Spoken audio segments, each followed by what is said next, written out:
Yo, I'm Bob, totally blind since birth, into Marvel.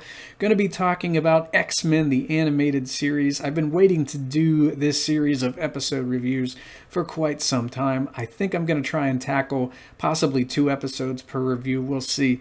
So, we're going to be talking about Night of the Sentinels parts 1 and 2. Part 1 aired on October 31st in 1992, and part 2 aired on November 7th in 1992. This series was very important to me when I was a kid. It was my gateway into all things Marvel because, well, I mean, you can't go out and read comic books if you can't see. So this pretty much was how I ingested my Marvel fix on Saturday mornings at around 10:30. I liked this two-part pilot quite a bit. It's such a whirlwind introduction to so many protagonists. And right away, we're introduced to Jubilee, played by Alyson. I like how she heads to the mall and she's kind of hanging out by herself. She doesn't know how she's going to handle these powers. I get the sense that she's just gotten her powers and she doesn't know who to trust. She feels like she's a burden on her foster parents here. And right away, we're introduced to the Sentinels. I love these robots quite a bit. When I was a kid, I had no idea how big they were right away, of course, because I didn't own a Sentinel action figure. I wouldn't own one until I'd say late 1996. They called it a Sentinel playset because it was that big. I think my X-Men came up to the Sentinel's knee, possibly a bit higher, but yeah, it was a massive robot. Mine had cables that could fire out of one of the arms, as well as different body parts that could be detached to simulate it exploding and all that. You could put an action figure in the Sentinel's chest. I don't know if we've seen that in the TV show. So as it is, there is no audio description track to this show. Understandable because it's very, very old. So I'm just kind of gleaning things from what I read online. And yeah, they did use the cables on the cartoon. They fired energy blasts from their hands. It's a really interesting scene there introducing the Sentinels. And we're introduced to so many protagonists at the same time in part 1. Because at the mall, we're introduced to Rogue, played by Lenore Zann, Storm, played by Iona Morris. We're also introduced to Gambit, played by Chris Potter. I love how he's flirting with the cashier there as he's buying his cards in bulk. This guy must have to buy a ton of cards at one time to have a lot of things to blow up when he needs to. And it's chaos at the beginning of the episode because that Sentinel, he's tracking Jubilee to the mall. We get that really interesting fight scene with all the mutants. We get to see them demonstrating their powers. And boy, that's a really fast and furious action scene there. And when we get to the mansion, we're introduced to even more characters. I like how Jubilee wakes up in this interesting new environment. You know, she escapes the med bay and she sees Beast, played by George Buza, and he's working on something in his lab. He's quite interested in whether or not something's going to blow up, so I think Beast likes explosions too.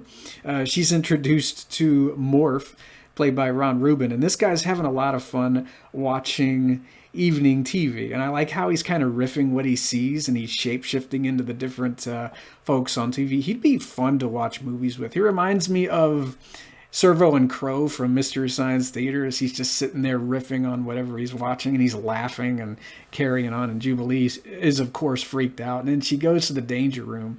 I like how we're introduced to Wolverine, played by Dodd, and she's introduced to these insane training sequences and she gets trapped in the danger room there, and she accidentally knocks down Wolverine. That was an interesting and a bit of an amusing scene there.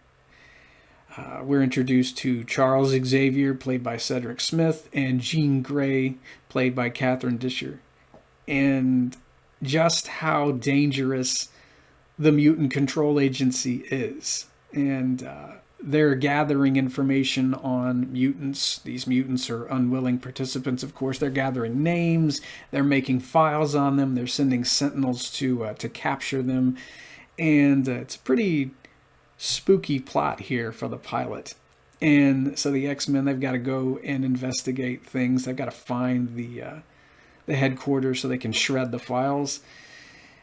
Jubilee, she's kind of all over the place. I like the scene where Storm is telling them about Xavier's school and what they do there. Jubilee doesn't act as if she wants to have any part of it, and I like how she just kind of goes and she wants to go find her foster parents, make sure they're okay. You've got the X-Men having to track down the headquarters, so they're going to stop that.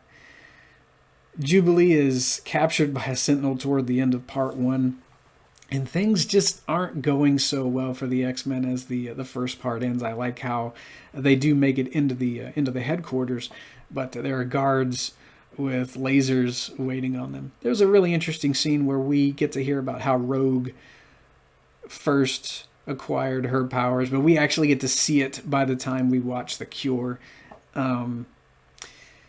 So in part 2, we get that really heartbreaking fight scene because, I mean, you know, the X-Men are having to shred all of the files, but they don't fare so well. I wish I'd seen this 2-parter when it first aired. By the way, there are spoilers, so please watch it if you haven't already. But yeah, when Morph is killed, taken out, I do believe, according to various websites, he is officially dead until a certain sinister someone brings him back. It's quite difficult for the other characters to face. I like how we kind of flash forward to the X-Mansion, and Jean, she's there and she feels him go, and she kind of cries out. Professor Xavier even says he doesn't feel anything either. And Storm, as strong as she is, I like that she is emotionally distraught. She cries, and Jean starts to well up as well. Wolverine is, of course, very angry, and he's taking his frustration out on Cyclops. We learn much later on that Morph is the only person at Xavier's stool. Xavier's school who can make Logan laugh. And this is a really big gut punch for him. I like how he kind of goes off on his own, and we actually get to see Morph pushing Wolverine out of the way as he falls. And, Beast is left behind as well. It's a pretty tough scene to watch. I would imagine it was a bit tough for kids to watch back in the day. I knew what had happened to Morph when I'd seen this 2-parter already, because I'd already seen Till Death Do Us Part 1. So I figured, okay, this is how he became Sinister's flunky. And I liked how merry and carefree he was in this 2-parter. And, we get to see the X-Men tracking down the Sentinels there.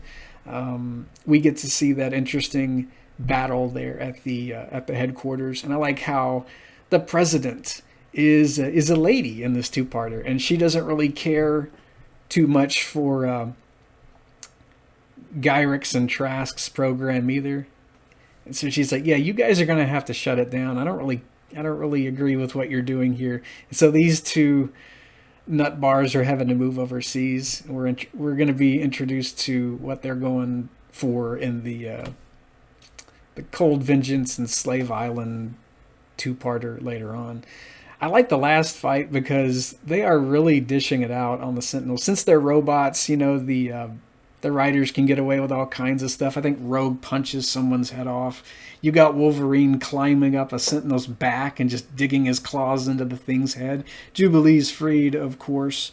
In the meantime, Beast has been detained for questioning, and we're going to be seeing repercussions of this for him in Enter Magneto, which is the next episode I'm going to be talking about, along with Deadly Reunions. And I like how the episode ends, because Jubilee does find a place that she can call home. Things have been a bit topsy-turvy for her.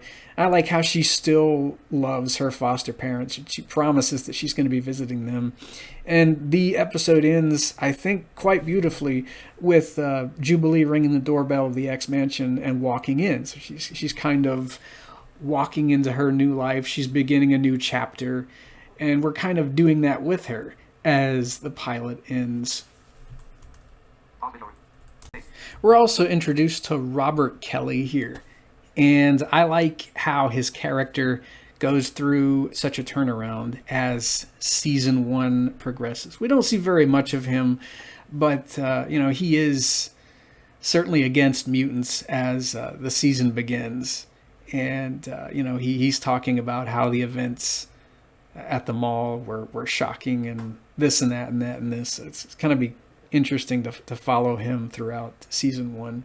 I liked all the little cameos that were sprinkled throughout this two-parter, like Magneto and Sabretooth. We're going to be seeing a lot more of those two in the following 2 episodes. And I like how Mr. Sinister, even though we don't see him on screen, he's lurking here in the background, and he has dark designs for Morph, as we're going to be seeing in season 2. I like how Beast notices that that Morph is gone as he's taken away. It's such a wonderful pilot, and I think it sets so much up. I love the X-Men movies, of course. They're some of my favorite Marvel films, but I love the series just as much, possibly more, because you have so much more time to flesh stories out. You're not limited to an hour and a half to 2 hours to tell a story. You can stretch it out a little bit. You can introduce more characters, more story arcs. And I love everything about this show. So yeah, I can't wait to get into Enter Magneto and Deadly Reunions next time. Be here for that, true believers. Till next time.